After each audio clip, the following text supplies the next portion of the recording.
Welcome back, everybody, to the 1987 Supermod, the AWA save that's going on.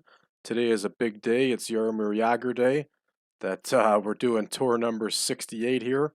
So we're going to work our way over there. We're currently on the game world of the morning of the day of the show, and we had some things go on today. I had some time. I did some research. I added 15 new enhancement talent wrestlers to the game. I also added a new venue in Minneapolis, and I also put in some further work cleaning up some enhancement talent wrestlers because I was able to find some more information on some of them. So there's been a lot done. It's pretty fun. I also added a TV station that I learned about that hosted Southern Championship Wrestling in the 80s. So that is also in the game now and has been imported into this save. So I went ahead and all the wrestlers that had done enhancement work with the AWA, I went ahead and offered them contracts to bring them in as enhancement talent. Sean Baxter, man, look at that guy's hair. He was skinny as a rail, too. Sean Baxter was predominantly based in the CWA, but through the partnership with the AWA, he made several appearances for the AWA and did some enhancement talent work for him. I also added Chris Malterer, who went under a different name. He actually wrestled in the AWA under the name of Chris Curtis and Jeff Curtis. I'd like to make a correction there. He wrestled as Chris Curtis in the WWF, and he wrestled as Jeff Curtis in the AWA. So when we sign him, we will make sure to switch him over to his alter ego, which is Jeff Curtis, and he'll work for us under that name. I also created and added into the game here David Korayan, Korigian, I think is how it's pronounced. David Korigian, yeah, that's probably it. He worked as enhancement talent for the AWA in 1986, 87, 88. I even found a little bit of footage of him doing some work in 1989. So that's another enhancement wrestler. Mike Luca was a Puerto Rican wrestler who did a lot of work for the AWA in the 70s and 80s. So we went ahead and made him an offer too and brought him into the game. And then, if you remember last episode, I talked about bringing in a couple more female wrestlers to work as enhancement talent. So we made an offer to Malia Hosaka, and I also made an offer to a Canadian lady wrestler by the name of Blue Angel. We can take a look at her real quick here. I remember I created her in this game because I don't think she was originally in the game. She was All Star Wrestling out of Vancouver. That's where she got her start. So she's actually a rookie here in 1987. So it's perfect for us to use as enhancement talent. So we're going to give her a shot. So that's it. And we'll probably have a response with most of them after the show, but we'll take a look. So again, we're back to the Yaromir Yager event here, number 68, event tour number 68. Let's take a look at the card before we get into it. Vivian Vachon is going to battle Sherry Martel again. The Guerrero brothers are going to battle the Russians again. Ali Khan's going to work with the Assassin. LKC is going to wrestle Lawler. Greg Gagne is going to battle Billy Robinson again. And we're going to have Von Rochka and McDaniel versus Rose and Summers. And then again, you'll remember the last time they headlined in Winnipeg. They're now headlining in Chicago. So let's see how De Beers and Slaughter fare here in Chicago in the main event, okay? So let's go ahead and click back on the game, and then let's get rolling here and get this card going and see what we can do. I'm telling you, folks, this has been a really fun save to do. I'm glad that you're watching and that you're doing it with me. This has been fun, seeing what we could do with AWA, who was pretty much belly up when I took over. Well, realistically, they were hanging on until about late 88 is when they really started going down, but they certainly weren't selling out 30-seat arenas anymore at this point. So, okay, we are now into Friday, and we're ready to get rolling here.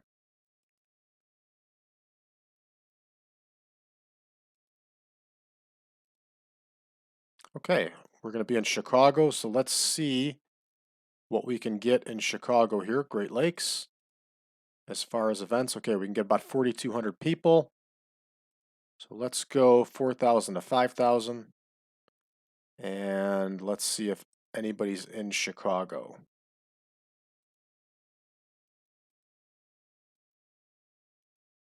Okay, apparently we can't get any venues in Chicago itself at this size. However, we can get Morton College Gym. And Morton College Gym was run by the AWA pretty often in the 60s and 70s and into the 80s. So we're going to go ahead and use the Morton College Gym. It's located right outside of Chicago in Cicero, Illinois, and we're going to use it. Okay, so here we go. Let's take a look at any backstage incidents or problems. I think Alan West is a protege of Bockwinkel. Nope, this is a wrestler's court thing. I don't really pay attention to this stuff. We know Mark Young is a protege of Stevens. So is Becker, and so is Art Washington. Okay, let's check for absent workers now. Doesn't look like we're going to be affected at all by absent workers. Okay, so let's get booking here. Our first match is going to be Vivian Vachon versus Sherry Martel. Last time we saw them work each other was in Winnipeg, and if you remember, we got less of a score than we thought we would. But I think it's going to be a different story here in Chicago. So we're going to have Sherry Martel go over, but of course, she is going to cheat. She is a dastardly heel. So there we go. Tainted finish. Next match, we got the Guerrero brothers versus the Russians. Now, we are going to put the Guerrero brothers over, and I'm going to tell you why. The Guerrero brothers are from El Paso, Texas. El Paso, Texas, however you want to pronounce it. They're Americans, but they were pretty proud Mexican Americans and had a pretty good appeal to Mexican Americans and Hispanic markets. So Cicero, Illinois, even in 1987, had a strong Hispanic presence. So they would have bought tickets to definitely see the Guerrero brothers. I believe at the time in Chicago, Spanish language TV stations carried Joe Blanchard's old promotion out of San Antonio, and he pushed a lot of Hispanic stars. So I'm pretty sure it was syndicated on a Spanish channel in Chicago. So fans would have come to Morton College Arena to see the Guerrero brothers. So we're going to give them what they want to see, and we're going to put the Guerrero brothers over. Okay, next we have Ali Khan versus the Assassin again. Remember, freakishly, we saw Ali Khan go over recently. I highly doubt that's going to happen again here. This match is 12 minutes, I believe. No, it's now up to a 14-minute match. So we have Ali Khan versus the Assassin.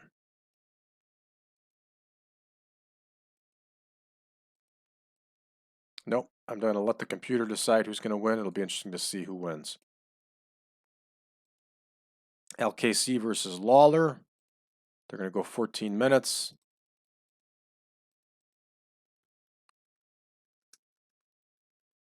And as we've seen already, Adnan LKC could really go. So we just gave him a win on television. Besides that, he's losing all the time to Lawler, which is okay. We got to give Lawler some big wins here. We got big plans for him in the future. Gagne versus Robinson is going to go 16 minutes.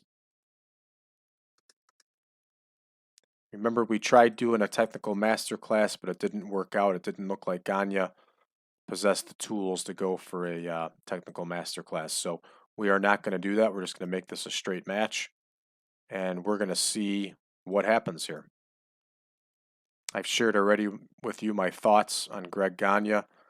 My thoughts on Billy Robinson are he was an extremely talented wrestler that brought that European style to the AWA in the 60s and 70s. He had some absolute classic matches with Vern Gagne. They complemented each other very well. Now, on the personal side, I've heard some very bad things about Robinson. I heard that Robinson was a bully. I heard that Robinson would just stretch people and humiliate people and really hurt people badly. So on a personal side, I mean, I don't know what to believe, but as a wrestler, he was the real deal in the ring. He was a very entertaining wrestler and put on some very good matches for all of us fans to see. Personally, that's a different story.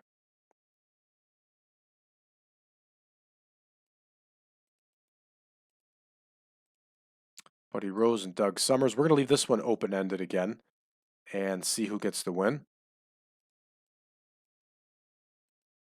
Because again, I don't care. It's going to benefit whoever wins. And then our main event again was De Beers versus Slaughter. We're going to put them 25 minutes here at Morton College. And I'm going to leave it open-ended.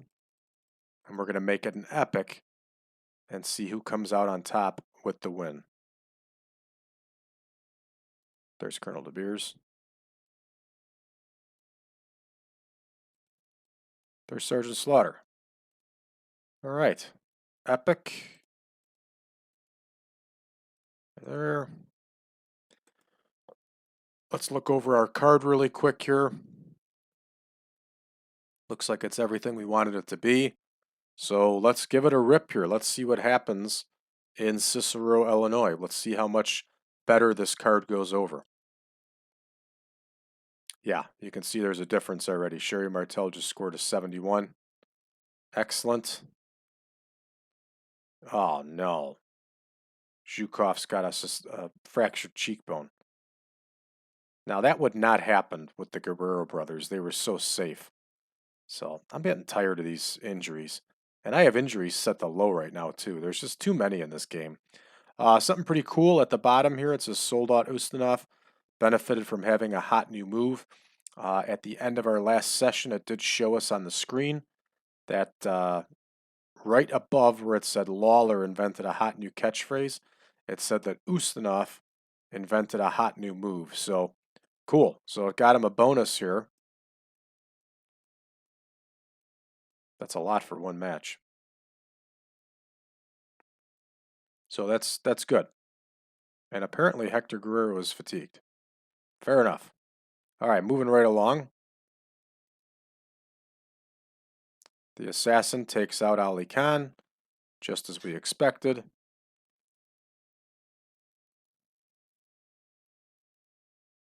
Lawler beats LKC. Lawler doesn't get as high of a rating here in the Great Lakes. He's not that much over in Great Lakes. So we'll have to keep pushing him in Great Lakes and getting him over. LKC almost had as high of a rating as he did. So this was a good match.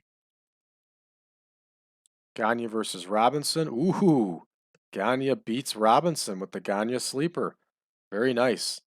Who was the road agent for this? I don't recall. Vern Gagne, there it is. Okay. Von Rochka and McDaniel get a very nice score against Rose and Summers. Rose and Summers get the win. That's a nice score. That's a nice match. Excellent. I am curious to see. Yeah, both McDaniel and Von Rochka are at the declining physical ability at this point, but they're still physically capable and getting good match scores, so we're going to keep using them. All right, so De Beers and Slaughter definitely got a better score,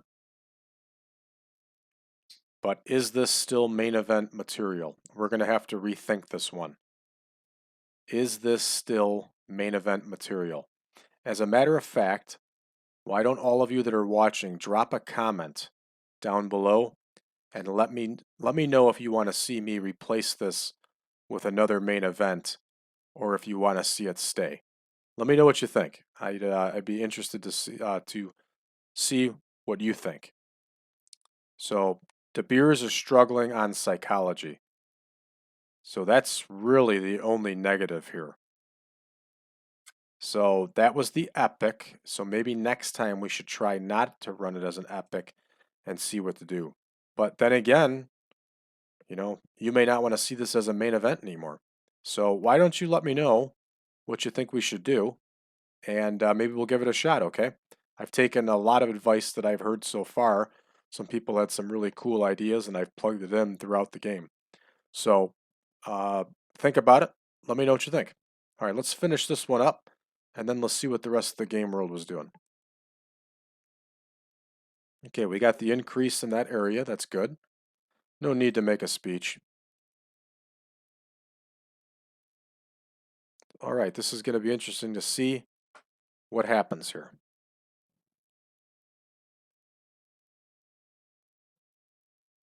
And again, like I said before, we added 15 new enhancement talent workers today. So that's putting in some work. Okay, All Star Wrestling got 617,000 viewers. That's pretty good.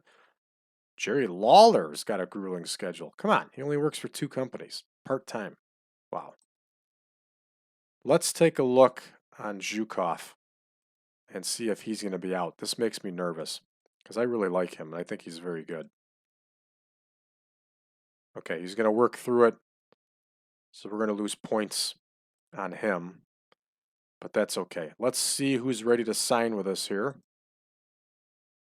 So Malia Hosaka is, okay, so we're getting quite a few people here. So what I like to do in this situation is like take a notepad, open it up, because there's some realistic stuff that ends up happening in these contracts. Nobody is paying trans for these people to get there, to do enhancement matches on television. It's just not going to happen. It didn't happen back then, and we're not going to have it happen here either. So we will go in and re-edit this. And again, we pay enhancement talent $20. That was pretty much the going rate back then that they were paying people to do job matches. And it was really about the television exposure. So we're going to write down all these names, and then we're going to go through and double check their contract. Some of you may not agree with this, with what I'm doing. You might consider it cheating, but it's really not.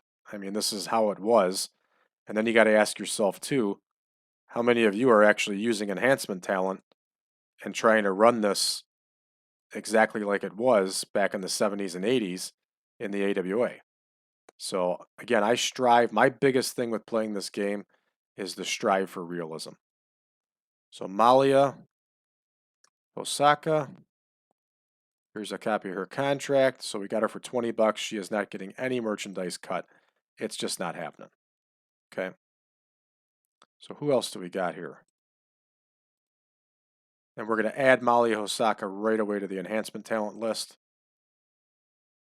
So 5 and 6. So Malia Osaka is in there. Okay, we save it. So next we have Sam Villo.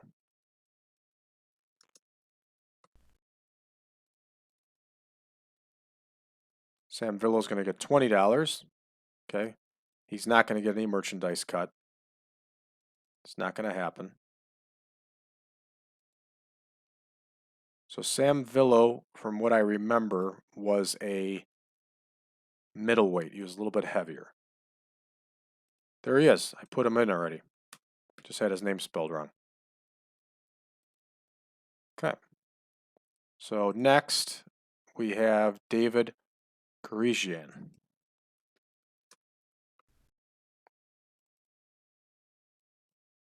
$20. Merchandise cut, nothing. Travel, nothing. Now he's definitely not on there because I found him today. So now he's added to our enhancement talent list. Okay, next. Mike Luca.